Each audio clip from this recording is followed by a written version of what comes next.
Thank you, Secretary Letlet Sarkar.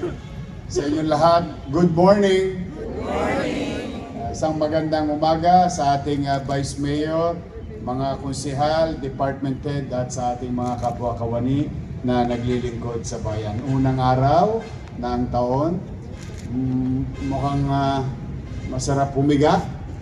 Haba nung bakasyon.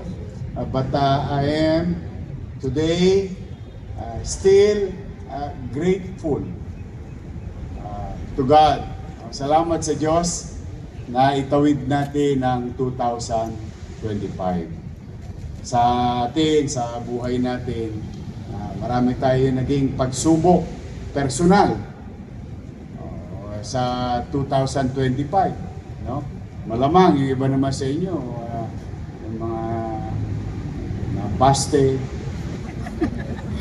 mga problemang personal sa bahay, o sa mga wala pang jowa, mayroon pang 2026 na naghihintay sa inyo. Panahon na ng pagbabago. Baka kailangan lang baguhin lang yung taste nyo. But kidding aside, of all those challenges, economic and personal sa bawat buhay natin, awa ng Diyos, ito tayo may bagong taon na kakarapin. Na maaari ding magbigay sa atin ng pagsubok, pero maaari ding magbigay sa atin ng blessings. Kaya patuloy tayong manalig at maniwala na may Diyos sa buhay natin lahat. Hindi lang sa ating mga Pilipino, but bilang tao na there will be God alongside with us through the course of our life.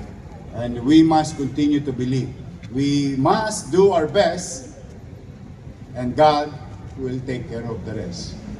Kaya sa 2026, hangad ko na sana'y lahat kayo maging malusog. Dahil kailangan ko kayo lahat. Kailangan tayo magtulong-tulong upang paglingkuran ang ating mga kababayan. Salamat sa kanila, sa taxpayer. Nairaos natin ang maraming bagay. At marami pa tayong bagay na kakarapin. At hindi na yan kaila sa mga nagdaang buwan. Kayo rin naman sa inyong kanya-kanyang opisina, nagdadaan sa inyo ang mga papel. Alam ninyo ang totoong sitwasyon. But I am hopeful that 2026 will bring prosperity to the people of Manila and to our city government. Yung makatikim tayo ng maaliwalas sa pananalapi. Rest assured, through your financial team of the city government, we will continue to be efficient in terms of collection and effective in terms of expenditures. Pipilitin natin maging masinop at maging epesyente sa paggasta. At pumanatag kayo hanggat kaya natin kung ano ang marapat para sa inyo at may mga obligasyon pa ang syudad na para sa inyo ay kayo ay top priority naman sa ating lungsod ng Maynila. So muli, ako naman ay may hiling. Hinihiling ko lang sa inyo ay maglingkod tayo ng maaliwalas sa ating mga mamamayan. Without them, there is no us. Our existence is through our people. Kaya marapat lamang na kung tayo ay nabubuhay dala ng pagtitiwala ng tao sa pagbibayad nila ng kanilang obligasyon, siguro hindi naman masama o bagay lamang na maglingkod tayo ng tapat, maayos, at huwag niyong ipagdadamot ang mapuputi ninyong ngipin. Lagi tayo ngingiti sa ating mga pinaglilingkurang mamamayan. The least thing that we can do for them, maaliwalas na pakikitungo, may paggalang sa kapwa, hindi lamang sa co-workers, but also those people who will come in and out of our office. We must give them initial at marapat na respeto kapag sila'y tumungo sa ating kanya-kanyang opisina. Whether magbabayad, may isasangguni, o hihingan ng tulong. Dahil wala naman pupunta sa City Hall ng walang kailangan. Bibihira, except on a particular season wherein nagpupunta sila City Hall, babiyahe sila, matatraffic, mag-aantay sa mahabang pila para magbayad pa ng buwis. Just imagine that. But kaya ako'y nakikisuyo, maglingkod tayo ng may kababaang loob, may pagmamalasakit sa kapwa, at may paggalang sa kapwa at bawat isa. So muli, good luck. Thank you very much sa inyong lahat sa nagdaang 6 na buwan ng administrasyong ito.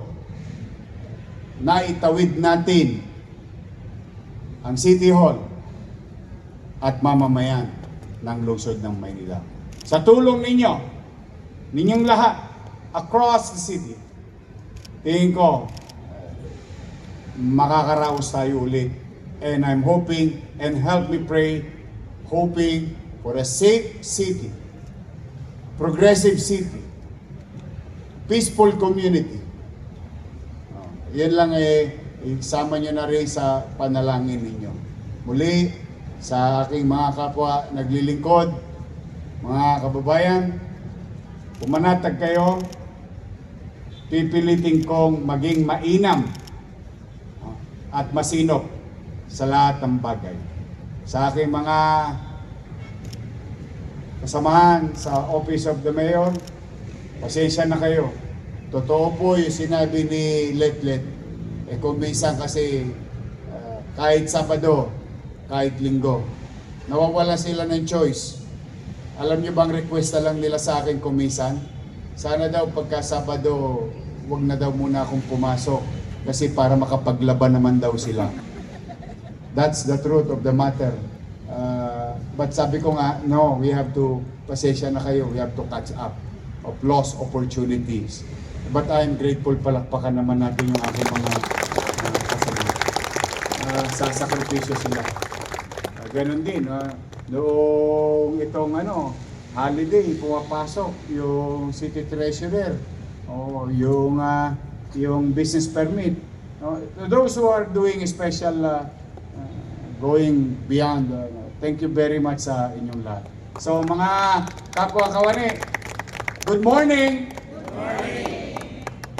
Happy New Year! Happy New Year! Happy ba kayo? Yes! Sabi nga nung isang sumalangit na gusto ko, happy ka. Gusto ko lagi kayo maging masaya. Basta, lang, steady lang kayo dyan sa Gedli. Magbubuti ako. Magandang umaga sa inyo at pagpalain nawa kayo ng Poong May Kapal. Manila! God first! Thank you.